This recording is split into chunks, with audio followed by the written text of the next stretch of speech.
Every day, something dramatic happens in the Caribbean that affects our lives. We'll give you the details. We'll give you the facts on Caribbean Perspective with Eddie Frederick. Host Eddie Frederick. So glad you can join us. All government payments to be done digitally in Jamaica. This story takes the lead in today's edition of Caribbean Perspective for Wednesday, 8th June 2022.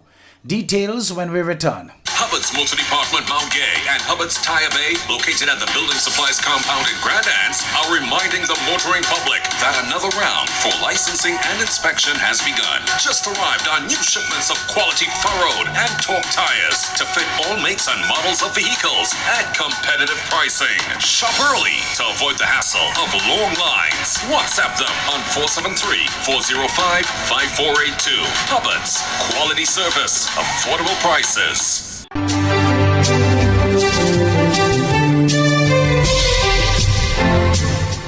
Welcome back.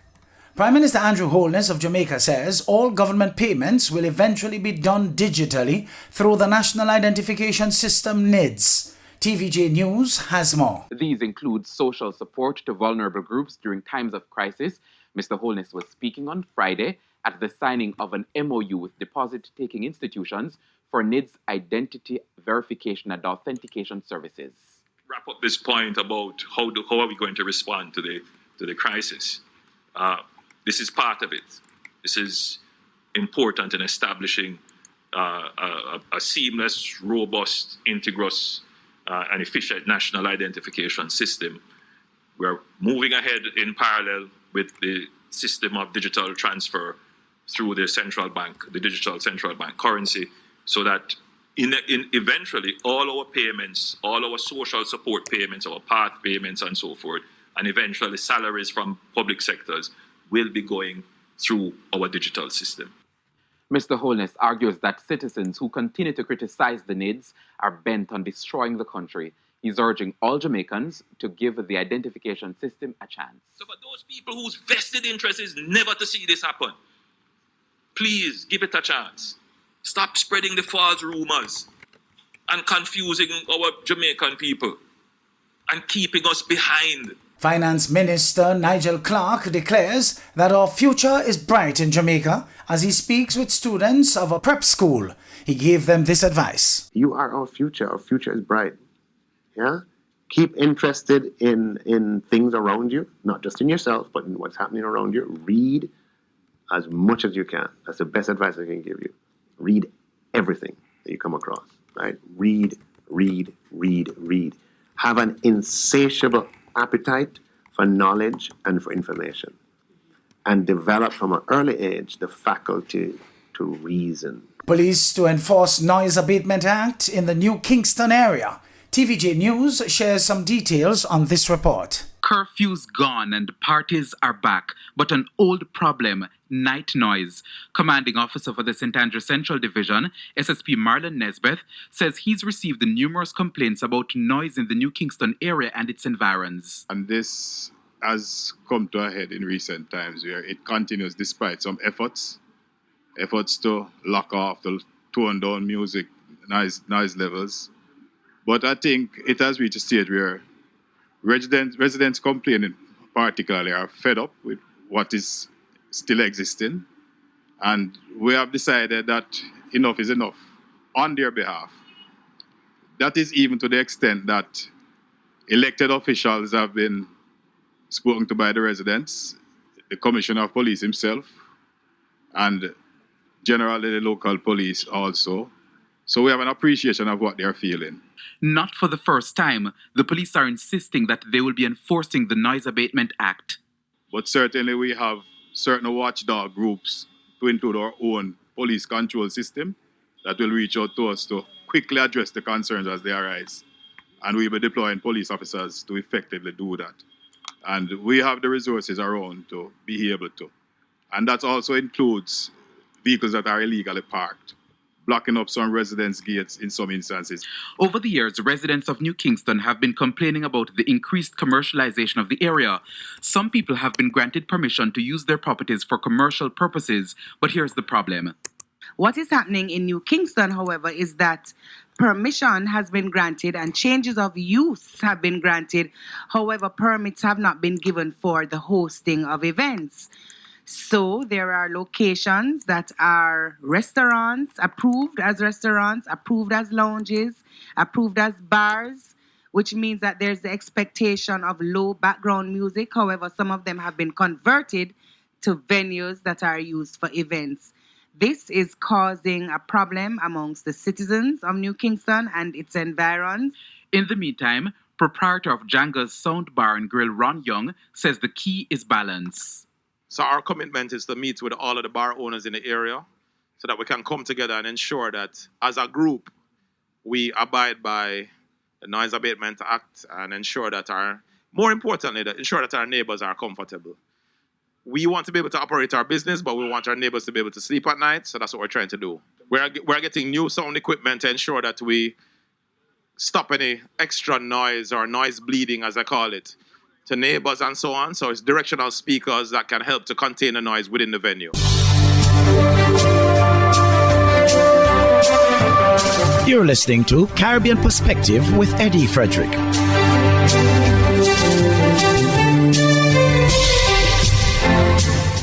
As the Russian-Ukraine conflict continues and the COVID-19 cases continue to climb in St. Lucia, the St. Lucia Red Cross Society is bracing itself to provide humanitarian assistance to the vulnerable. The organization has also reiterated a call to those with arable land to grow their own food and to prepare for harsher economic times. Don Nicholas of the DBS News World reports. President of the St. Lucia Red Cross Society, Hubert Pierce, says the organization is in a heightened state of readiness, keeping its warehouses well stocked as it entered a memorandum of understanding with international counterparts for assistance so that in the event of a disaster, the organization can be better placed to respond to the needs of the vulnerable. In the past, the society has been very instrumental in providing post-disaster relief. We are ready for response. We also have the French Red Cross for PIRAC. So we are in a really good situation for response. I am one who knows for a fact that we are in the season, and every season is bad. The difference is when a country is impacted. And if St. Lucia is impacted, we have a level of readiness. And I am careful to say this also, because that depends on category, whatever it is. I think we are ready for category 3, maybe into 4, but we know category 5, of course, is explosive. The society is also wary of the increased economic burdens that the Russia-Ukraine war and the COVID-19 pandemic can place on the backs of citizens, urging them to plan ahead for food shortages and soaring food prices. When you are going to take from those persons who are needy, to give to those persons who are critically in need, it is tough.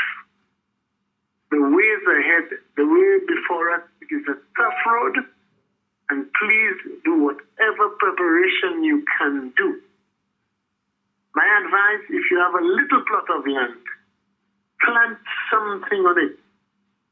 Do something about your preparedness this year. He's hoping that the advice will be taken. For the DBS News World, I am Don Nicholas. A man who raped a 9-year-old girl in St. Vincent and the Grenadines in March of 2018, although he knew he was HIV positive, has been sentenced to more than 22 years in prison.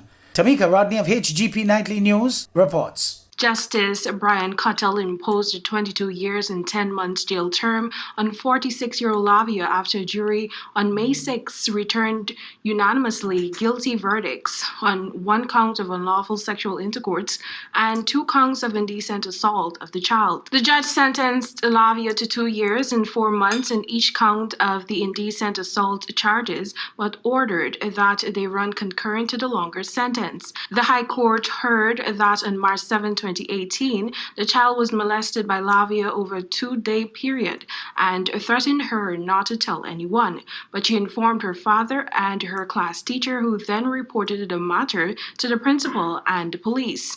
During his interrogation, Castle Lavia admitted interfering with the child, but said he had not penetrated her. He told investigators that he knew he was unwell and did not wish to infect the child with his illness. A doctor who examined the child reported no evidence of internal trauma. In mitigation, Lavia, who did not have a lawyer, told the court that he was sorry and apologized for his actions. The judge, in handing down the sentence, said he noted that Lavia did not benefit from secondary education and had been working as a landscaper and gardener.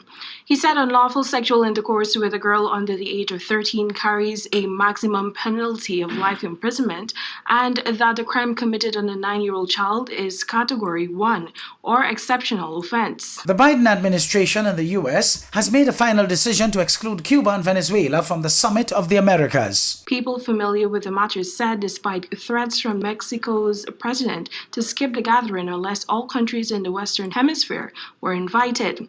The decision, which followed weeks of intense deliberations, risks and embarrassing boycott of the U.S.-hosted gathering this week in Los Angeles if Mexican President Andres Manuel Lopez and some other leaders chose not to show up. U.S. officials determined that concerns about the human rights and lack of democracies in those countries, Washington's main antagonists in Latin America, weighed too heavily against inviting them, a Washington-based source said late Sunday. Cybersecurity experts are urging managers to take cybersecurity seriously to get their systems in line to avoid major ransomware attacks. Senior solutions architect at Alterna Tech, Fidel Defort, said it was necessary to bring an awareness to the probability of such an incident.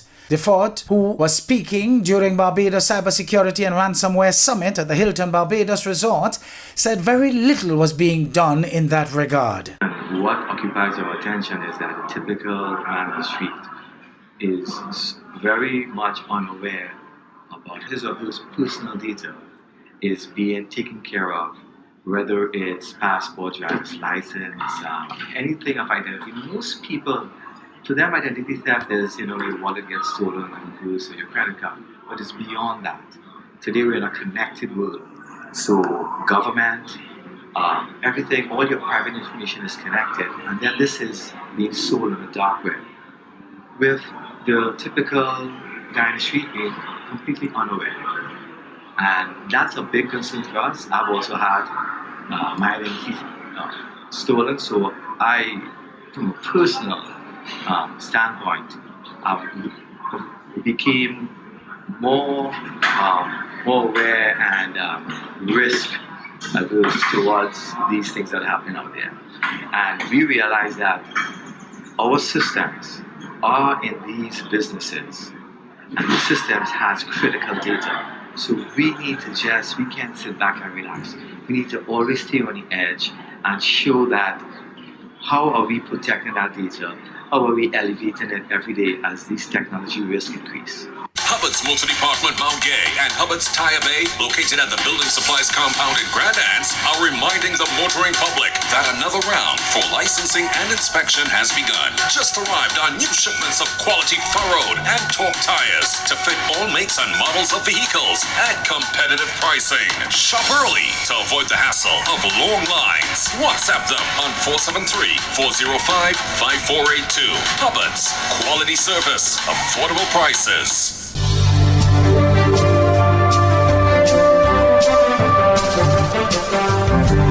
I am Eddie Frederick. This has been Caribbean Perspective, a whole new approach to highlighting developments in the Caribbean. In the meantime, please continue to log on to CaribbeanPerspective.com for more daily news and more.